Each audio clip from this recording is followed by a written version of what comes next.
वाढलेलं तापमान आणि इंधन दरवाढीमुळे भाजीपाल्याला महागाईनं चटके. शेपू पालक जुडी 40 रुपयांना, फरसबीनं गाठला 200 रुपयांचा टप्पा. चांगला पाऊस पडेपर्यंत दर चढेच राहणार.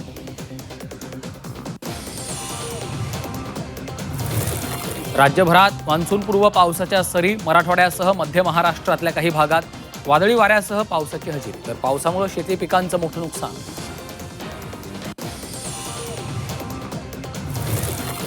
मान्सूनबाबत आनंद वार्ता. विकेंडला मान्सून केरळमध्ये दाखल होण्याचा अंदाज. तर जूनच्या दुसऱ्या आठवड्यात मोसमी वारे तळ कोकणात करणार प्रवेश.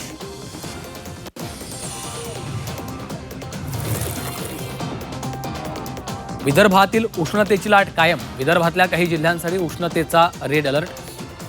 ब्रह्मपुरीत सोमवारी 47.6 अंश सेल्सिअस तापमानाची नोंद.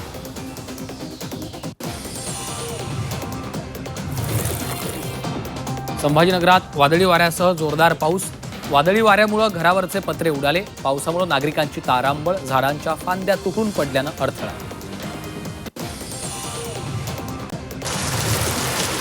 हिंगोली जिल्ह्यात मान्सूनपूर्व पावसाची हजेरी. हिंगोलीसह सेनगाव, औंढा नागनाथमध्ये पाऊस. कळमनुरी तालुक्यातही पावसाच्या सरी. उकाड्यानं हैराण, नागरिकांना दिलासा. उत्तर महाराष्ट्रात पाणी टंचाईच्या झळा तीव्र. नाशिक, धुळे, नंदुरबार, जळगावात पाणी टंचाई. अहिल्यानगर जिल्ह्यात टँकरद्वारे पाणी पुरवठा.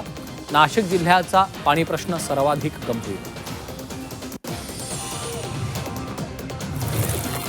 नाशिक जिल्ह्यातील ग्रामीण भागात पाणी टंचाई. 354 गावात पाणी टंचाईची गंभीर परिस्थिती. 2,12,000 लोकांना पाणी टंचाईचा फटका.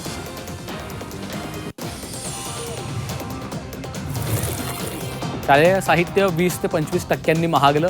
आर्थिक गणित जुळवण्यासाठी पालकांची कसरत. शालेय साहित्याच्या किमतीत मोठी वाढ. पालकांवरील खर्चाचा भार वाढला.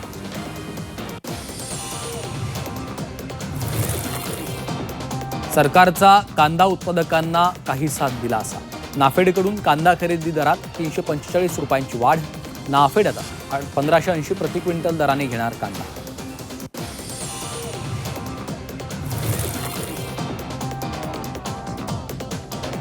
इंधन दरवाढी विरोधात काँग्रेस आक्रमक. आजपासून राज्यात करणार आंदोलन. इंधन दरवाढ मागे घेण्याची काँग्रेसची मागणी.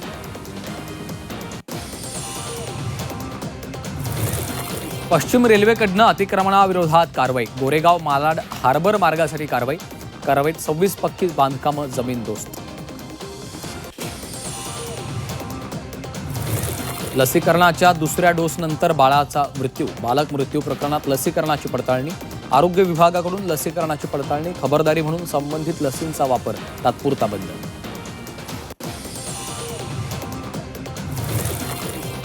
इंधन दरवाढीचा एसटीला फटका. महिन्याला 50 लाखांचा वाढीव खर्च.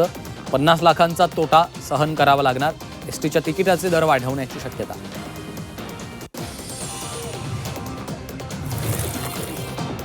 मुंबई गोवा महामार्गावरील वाहतूक कोंडी फुटणार.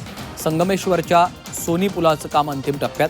15 जूनपर्यंत एकेरी वाहतूक सुरू होणार. पावसाळ्यात वाहतूक कोंडीतनं सुटका होणार.